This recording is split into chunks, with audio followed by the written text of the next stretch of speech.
Hi, hello, welcome. I'm Emerald, and today I have a book review for you guys. So I have 5 books to review. Some were good, some were kind of meh, and all I want to do is talk about all of them. But before we get started, I want to apologize because my audio may be horrible because I'm currently in Turkey, and it is a gorgeous, gorgeous country, but it's not a very quiet country, and I am in a hotel in the dead center of it all. So if you hear music, if you hear a fight going on downstairs, I'm sorry, out of my control. Blame my Turkish boyfriend for bringing me here.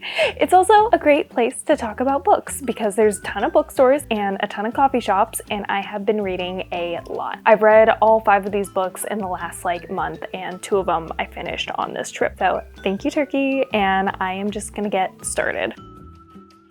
So the first book I want to talk about is Bliss Montage. This is a short story collection of obscure stories centered around a female protagonist. And I had really high hopes going into this book, and it was kind of a letdown. Absurd short stories is so far up my alley, but the only one I really liked was the first one about the boyfriends. A lot of the stories just felt kind of boring, and they all had cool concepts, but it felt like the author just wasn't exploring them. She was just throwing in quirky things, but the story didn't actually feel quirky a lot of times. It just felt like a person doing person things, and you were just supposed to believe that somebody was a yeti, or oh my god, they're gonna do this crazy ritual, but in reality the stories were just about really boring things. That ritual story was actually in the synopsis, and I was looking forward to it so hard, but when I actually came to the story, it was just about a woman ruminating on a plane ride. So I was overall kind of let down by it. It was still okay. I give it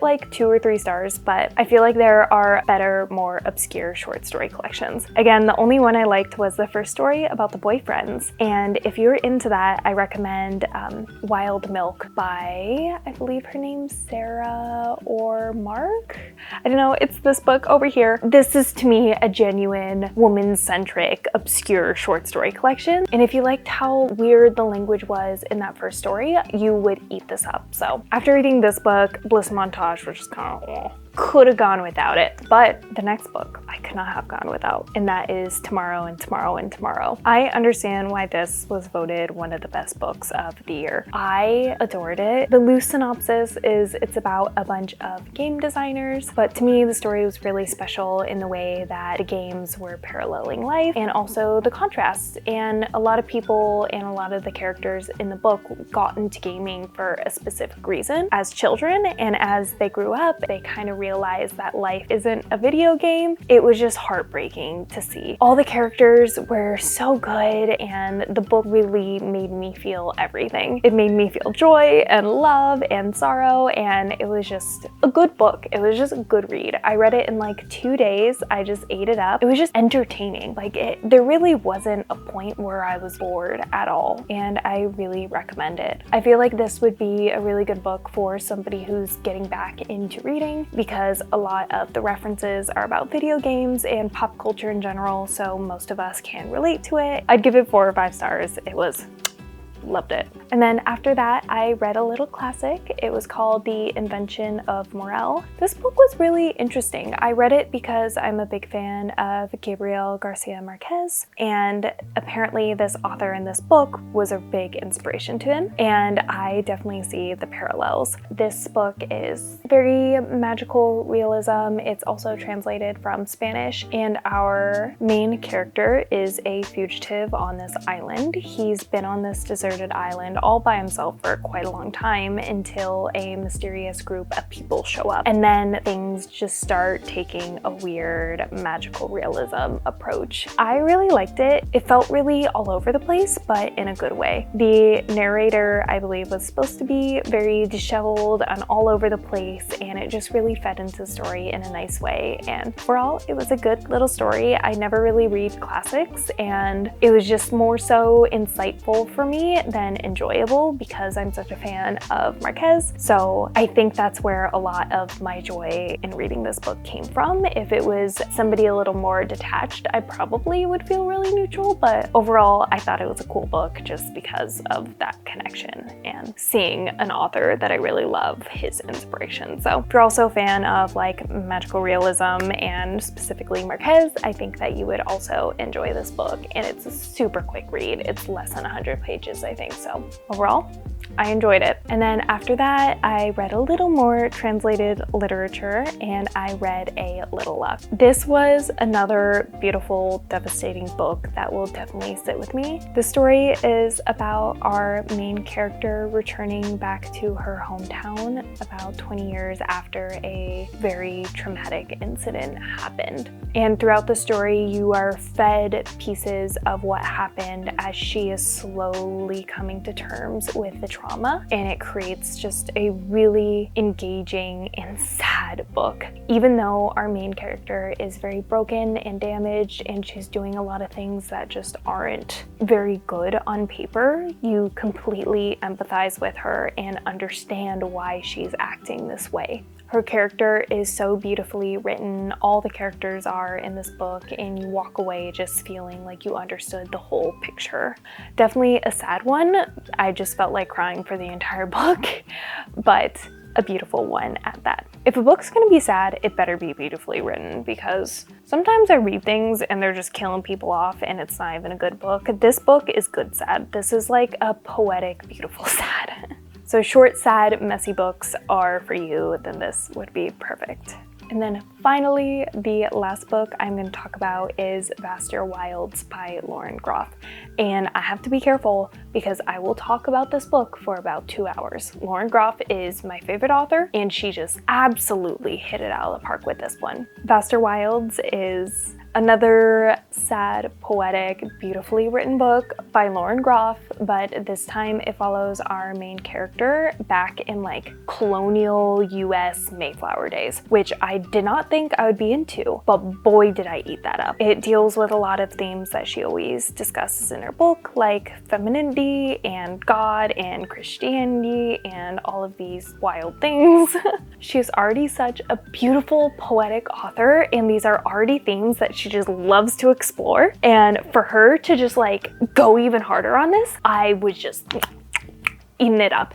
It was so good. So the whole book is about this little servant girl, and basically it takes place in like, what's the like cannibal thing? It's not Jamestown. Yeah. So this is basically like a retelling of the whole colonial Jamestown famine chaos. So basically this little servant knows that she's gonna be killed because she's a servant and everybody's dying. They're not gonna feed her and they're just gonna let her die. So instead of just dying, she goes and runs into the forest in the dead of winter and tries to survive by herself. The whole entire story is her in the forest, and you're slowly getting parts of her past, and basically the only 3 characters are her, God, and the forest and nature, and it is just so good. The discourse that she is having with God and the questioning is so beautiful. This is like a very Brittany Broski girls questioning the Christian church core book. It's incredibly critical of colonization and what was happening there, and just overall how the church was leading people and just all of the complex things that were happening there. I cannot, like, words cannot describe how much I loved this book. Like, this is by far my favorite book I've read this year. One of my favorite books now, a perfect 10 out of 10.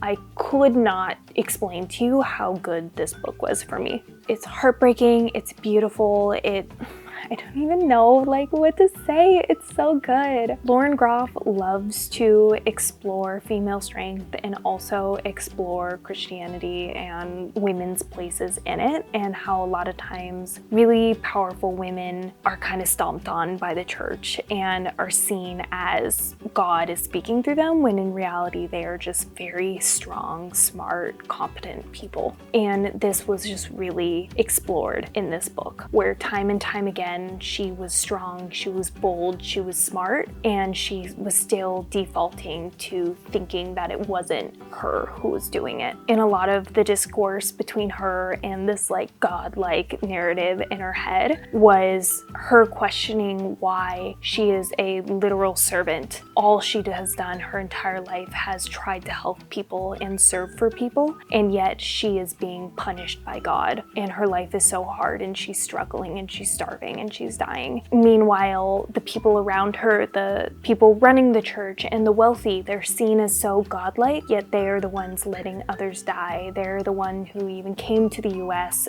out of greed, and it's just so good. Like, again, my girlies who left the Christian and Catholic Church, this is a book for you. It is just women questioning God, and I ate it up. So I have to be careful because I will talk about that book for so long. And if you are into sad girl poetic books where it's no plot, just vibes and ruminations, please read Lauren Groff. She is my favorite. Florida is a fantastic short story collection start. And if you're into something a little bolder, a little like deeper, The Matrix. I could also talk to you about The Matrix for like hours because Lauren Groff is just the best. I love her. She's but yeah, I'm gonna keep it cool because I've already spoken too much. And on that note, I will end this video because those are all the last books that I read. It was a very good reading month for me. I had a lot of like 4 and 5 stars. I pretty much liked every book that I read other than Bliss Montage, and I've been reading a couple really good books, and I bought a couple more good books in here, and I'm excited. I think I'll probably have a book haul to do before I leave Turkey. I still have like 2 weeks here. So yeah, that's everything I have to say. I hope you guys liked the video. If you've read any of these books, please tell me about them because I just want to talk about books. It's all I want to do all the time. So I hope you guys read some good books and have a good rest of your day. Bye.